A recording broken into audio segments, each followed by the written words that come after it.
Assalamualaikum warahmatullahi wabarakatuh. Keutamaan Qiyamul Lail atau salat malam. A'udzubillahi minasyaitonir rajim. Qala Allah Ta'ala wa minal laili fatahajjat bihi nafilatan laka asa ay yab'atsaka rabbuka maqaman mahmuda. Allah Subhanahu wa Ta'ala berfirman, dan pada sebagian malam hari sholat tahajudlah kamu sebagai sesuatu ibadah tambahan bagimu.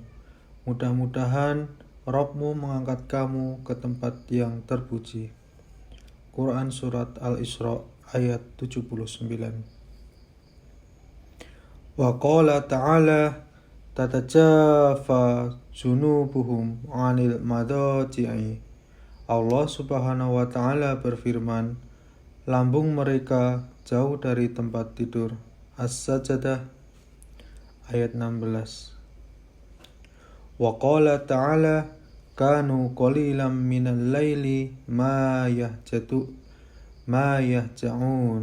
Allah Subhanahu wa Ta'ala berfirman, mereka sedikit sekali tidur di waktu malam. Az-Zariyat ayat 17.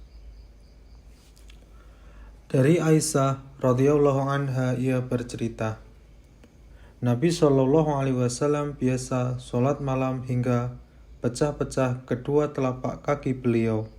Aku bertanya kepada beliau, untuk apa engkau melakukan itu, wahai Rasulullah? Padahal dosa-dosamu yang telah lewat dan yang akan datang telah diampuni. Beliau menjawab, bukankah sepantasnya aku menjadi hamba yang banyak bersyukur? Muttafaqun alaih. Dari Ali radhiyallahu anhu bahwa Nabi SAW bersabda, pada suatu malam mendatangi ia dan Fatimah seraya bersabda, kenapa kalian tidak mengerjakan sholat malam? Muttafaqun alaih.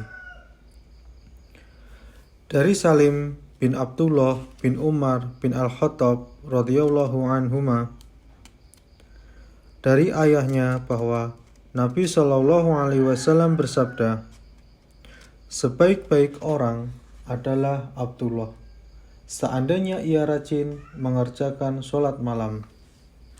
Salim berkata, maka sesudah itu Abdullah hanya tidur sebentar pada waktu malam. Muttafaqun alaih.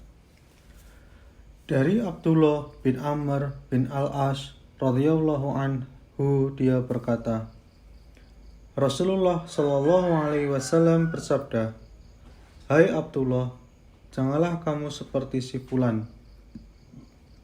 Dahulu dia sering sholat malam, lalu dia meninggalkan sholat malam. Muttafaqun alaih.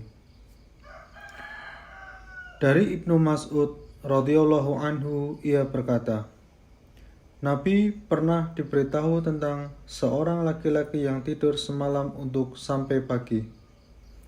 Beliau bersabda, itulah orang yang kedua telinganya dikencingi oleh setan. Atau beliau bersabda, yang telinganya. Dari Abu Hurairah radhiyallahu anhu bahwa Rasulullah SAW bersabda, setan membuat ikatan pada tengkuk kepala salah seorang di antara kalian ketika ia sedang tidur dengan 3 ikatan. Pada masing-masing ikatan, setan berkata, malammu masih panjang, karena itu tidurlah lagi. Bila orang itu bangun kemudian berzikir kepada Allah Subhanahu wa Ta'ala, lepaslah 1 ikatan. Jika ia berwudu, lepaslah 1 ikatan lagi. Jika ia sholat, lepaslah semua ikatan itu sehingga pada waktu pagi ia akan tangkas dan senang hati. Sementara kalau tidak, hatinya keruh dan malas.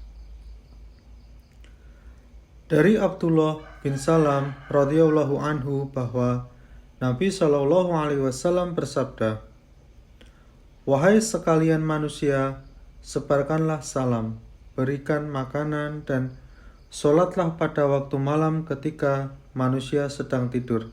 Niscaya kalian masuk surga dengan keselamatan. Hadis riwayat Tirmidzi. Dan dia berkata, hadis Hasan Sahih.